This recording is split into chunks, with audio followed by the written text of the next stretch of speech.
नमस्ते, मेरा नाम advocate Pranay Bhagat, cyber law enthusiast, techno legal adviser.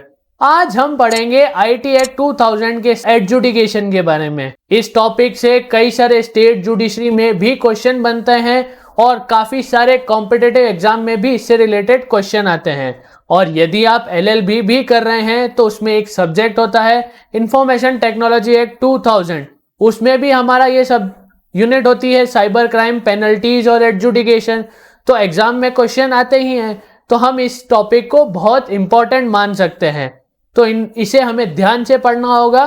तो चलिए शुरू करते हैं हम।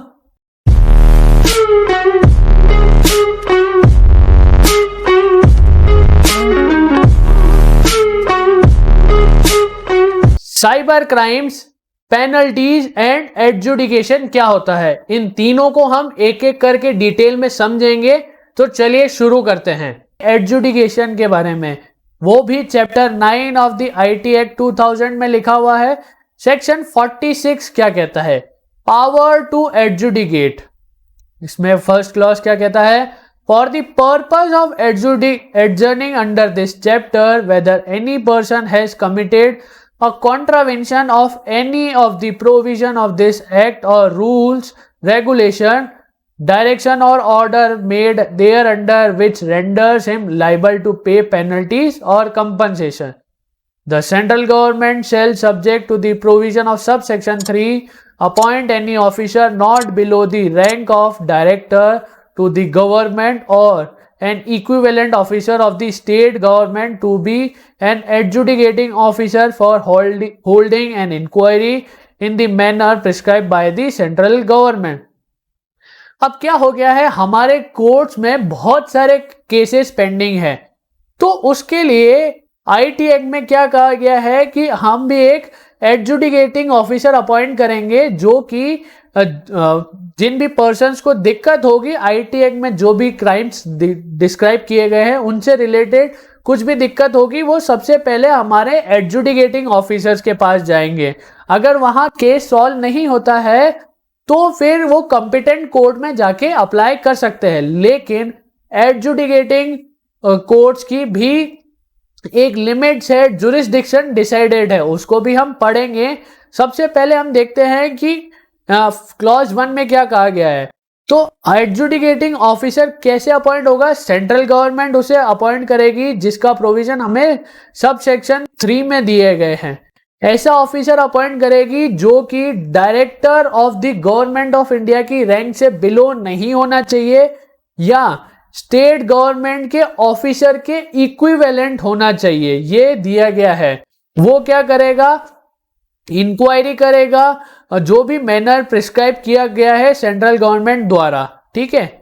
1A में क्या कहा गया है? The adjudicating officer appointed under sub section 1 shall exercise jurisdiction adjudicating matter in which the claim of injury or damage does not exceed 5 crores, provided the jurisdiction in respect of the claim of injury or damages exceeding rupees 5 crore shall vest with the competent court. 1A में कहा गया है कि 5 करोड़ से ज्यादा, 5 करोड़ से कम के जितने भी मैटर होंगे, जितने भी 5 करोड़ की पेनल्टी से कम में जितनी भी केसेस होंगे, वो सारे एडजुडिकेटिंग ऑफिसर के पास जाएंगे पहले। अगर 5 करोड़ से ज्यादा जिनका भी पेनल्टी है, वो सारे जाएंगे कॉम्पिटेंट कोर्ट के अंदर डायरेक्टली। ओके। अब क्लॉज 2 क्या कहता है? The adjudicating officer shall, after giving the persons referred to in subsection 1 a reasonable opportunity for making representation in the matter, and if on such inquiry he is satisfied that the person has committed the contravention, he may impose such penalties or award such compensation as he thinks fit in accordance with the provision of that section. ये क्या कहता है कि adjudicating officer inquiry करेगा। अगर वो inquiry से satisfied है, दोनों पार्टीज को उसने सुन लिया है कि किसने क्या किया है, और इंक्वायरी से उसको पता चलता है या सेटिस्फाई हो जाता है कि उसे पेनल्टी इंपोज करनी है किसी भी पार्टी के ऊपर, तो वो पेनल्टी इम्पोज कर सकता है। वो हमें क्या बताया गया है कि 5 करोड़ से कम की जितनी भी पेनल्टी वाले केसेस हैं उसमें वो डील करेगा, तो 5 करोड़ से कम की पेनल्टी वो इम्पोज कर सकता है। क्लॉज 3 क्या कहता है? No person shall be appointed as an adjudicating officer unless he possess such experience in the field of information technology and legal or judicial experience as may be prescribed by the central government। Clause 3 कहता है कि इसे किसी भी व्यक्ति को appoint नहीं किया जाएगा जिसे इंफॉर्मेशन टेक्नोलॉजी की नॉलेज ना हो, लीगल या जुडिशियल एक्सपीरियंस ना हो। ऐसा सेंट्रल गवर्नमेंट ने प्रिस्क्राइब कर रखा है। जिस भी व्यक्ति को इंफॉर्मेशन टेक्नोलॉजी की फील्ड में एक्सपीरियंस है, लीगल और जुडिशियल का एक्सपीरियंस है, उसी को ही एडजुडिकेटिंग ऑफिसर अपॉइंट किया जाएगा। ये हमने क्लॉज 3 में जाना। क्लॉज 4 क्या कहता है? Where more than one adjudicating officer are appointed the central government shall specify by order the matter and places with respect to which such officer shall be exercised their jurisdiction। अब central government एक jurisdiction में एक से ज्यादा adjudicating officer appoint कर सकती है।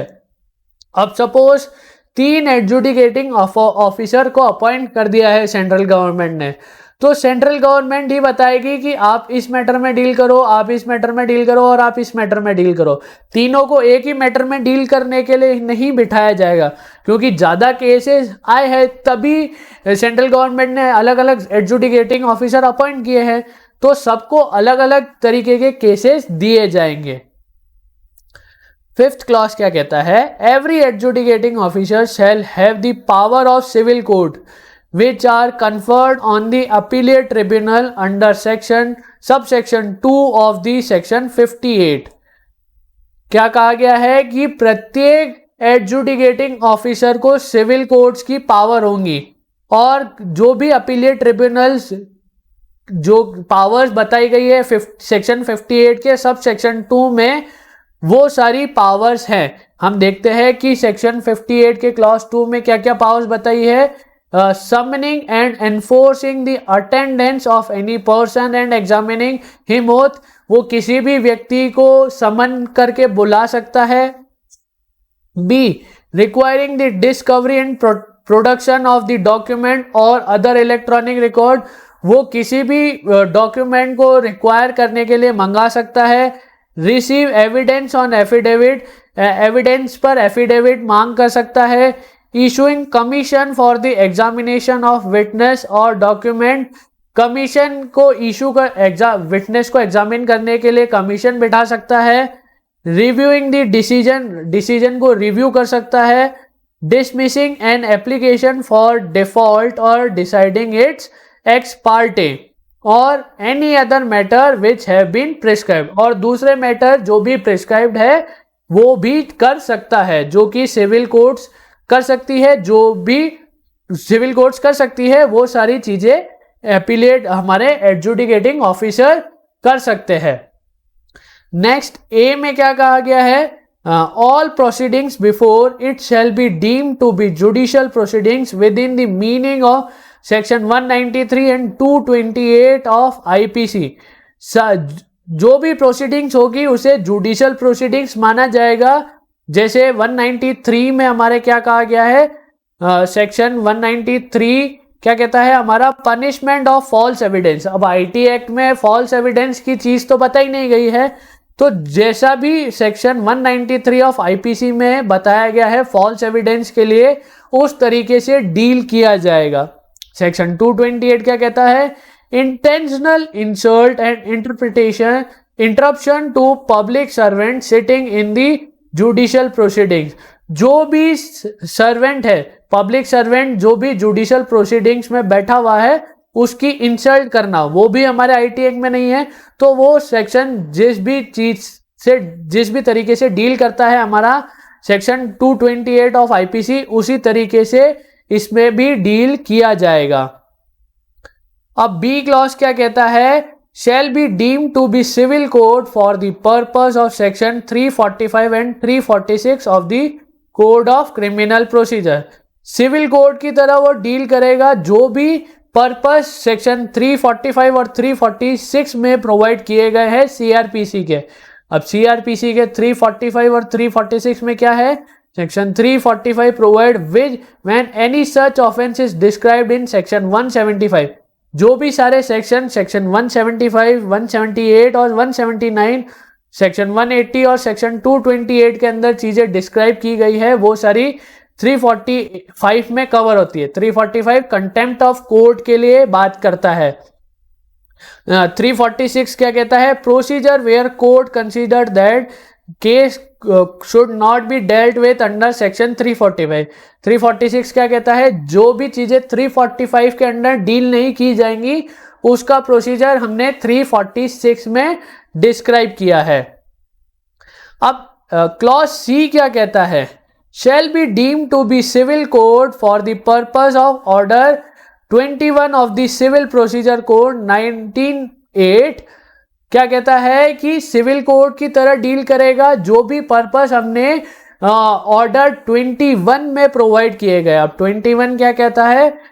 Order 21 of CPC है, execution of decree and order के बारे में बात करता है। ओके, अब हम देखते हैं सेक्शन 47 क्या कहता है। सेक्शन 47 कहता है factors to be taken into account by the adjudicating officer. और जो भी फैक्टर्स अब एडजुडिकेटिंग ऑफिसर को डिसीजन देते समय ध्यान में रखने हैं उसके बारे में सेक्शन 47 में लिखा गया है। क्या कहता है? While adjudicating the quantum of the compensation under this chapter the adjudicating officer shall have due regards to the following factors।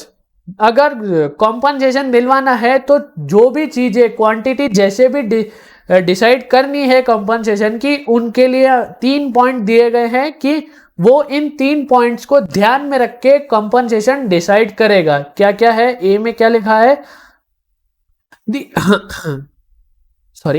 The amount of gain of unfair advantage wherever quantifiable made as a result to be dealt।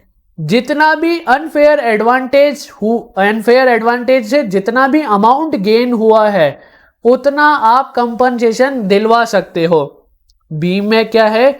The amount of loss caused to any person as result to be dealt. जितने amount का loss हुआ है उतना amount आप दिलवा सकते हो।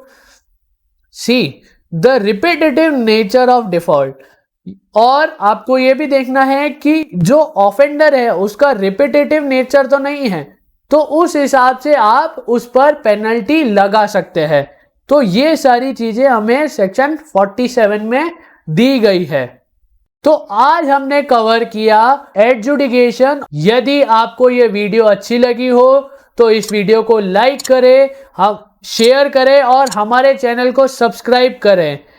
और यदि आपको इस टॉपिक से रिलेटेड कोई क्वेरी या क्वेश्चंस है या कोई डाउट है तो कमेंट सेक्शन में लिखकर आप हमसे पूछ सकते हैं। चलिए मिलते हैं नेक्स्ट वीडियो में। धन्यवाद।